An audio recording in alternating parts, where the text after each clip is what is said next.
Welcome to go exam. आज हम लोग आनंद आशुलिपि की मासिक पत्रिका की प्रतिलेखन संख्या 32 को 100 की स्पीड में करने वाले हैं। डिक्टेशन 5 सेकंड बाद स्टार्ट होगा।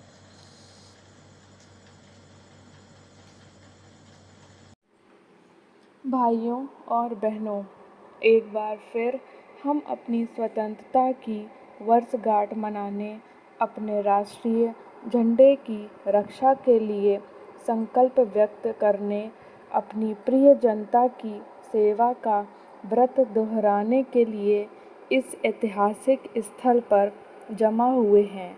हमारा स्वतंत्रता दिवस वर्षा ऋतु में आता है, जब धूप और छाँव के हेल मेल का खेल देखने को मिलता है, जो किसी राष्ट्र और व्यक्ति के जीवन में सुख और दुख के मिश्रण का प्रतीक है। हमारा देश किसानों का देश है। हम वर्षा का स्वागत करते हैं क्योंकि किसान और पूरा देश इस पर निर्भर करता है। हमारी सिंचाई और बिजली साधन तथा अन्य अनेक कार्यक्रम इस पर निर्भर करते हैं, लेकिन आज हमारे आकाश पर एक और ही ढंग के बादल घिर रहे हैं। ये हैं कठिनाइयों और कष्टों के बादल। हमारे यहाँ कुछ चीज़ों की कमी हो रही है, मूल्य तेज़ी से बढ़े हैं।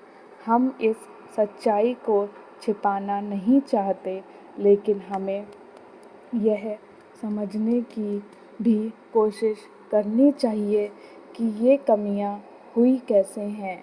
आपको मालूम है कि पिछले 2 वर्षों से हमारे यहाँ सूखा पड़ा है, विशेषतः महाराष्ट्र, गुजरात और राजस्थान में, लेकिन मैसूर में और कुछ अन्य स्थानों में भी अभूतपूर्व सूखे की स्थिति है। ऐसा सूखा पिछले 50 वर्षों में कभी नहीं देखा गया, लेकिन हमारी जनता हताश नहीं हुई है। चेंज। मैंने इन इलाकों का दौरा किया है और देखा है कि कितनी हिम्मत और धैर्य के साथ लोगों ने सूखे का सामना किया है। जो विदेशी सूखे की स्थिति को देखने के लिए वहाँ गए, वे यह देखकर चकित रह गए कि लोग इस चुनौती का सामना कितने साहस और दृढ़ संकल्प के साथ कर रहे हैं। किस प्रकार वे या तो खुदाई के काम में व्यस्त हैं, या पत्थर तोड़ रहे हैं, अथवा बांध बनाने में लगे हैं, और काम करते हुए उनकी ज़बान पर गीतों के बोल हैं। कोई भी शिकायत नहीं कर रहा है। अगर वे कोई मांग रखते हैं तो यही कि उन्हें फिर से बसने के लिए साधन दिए जाएं। हमें संकल्प की इस भावना को देश भर में फैलाना है। चेंज। जिन इलाकों में मक्का, ज्वार, बाजरा और मूंगफली की खेती होती है, उन पर सूखे का विशेष असर पड़ा। इस तरह जब अभाव की हालत पैदा हो गई तो मूल्य बढ़ाने शुरू हुए और कमी की क्रिया प्रतिक्रिया आरंभ हो गई। मूल्य बढ़े और बढ़ते ही चले गए। अब कुछ मामलों में मूल्य वृद्धि के कारण थे, लेकिन अन्य मामलों में वृद्धि अकारण ही हुई।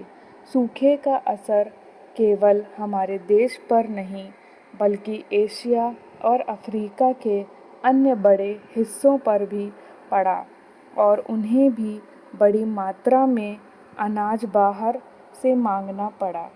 इस तरह अनाज की कीमतें अन्य देशों में बढ़ गई, जिसका प्रभाव हमारे यहाँ के मूल्य पर भी पड़ा। कीमतें केवल ऐसे ही देशों में नहीं, बल्कि अमीर और विकसित देशों में भी बढ़ी हैं। वहाँ भी वही कहानी सुनने को मिलेगी जो यहाँ मिलती है। स्टॉप।